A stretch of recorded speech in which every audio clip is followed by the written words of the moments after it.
Hey guys, I'm going to show you how to fix if Chrome install app option is missing.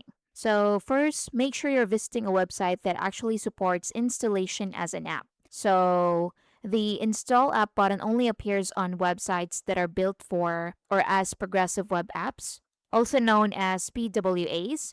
So websites like Google Docs, YouTube Music, and some other web apps support this feature, but many regular websites do not.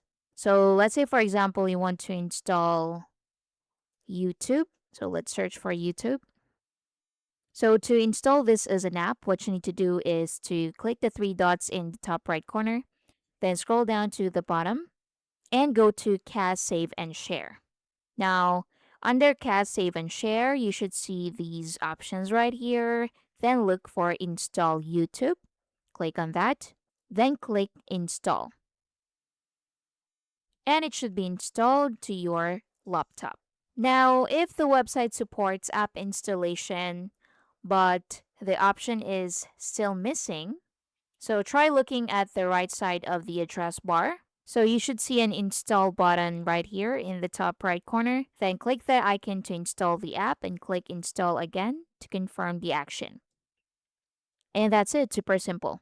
Thank you for watching. Please like and subscribe.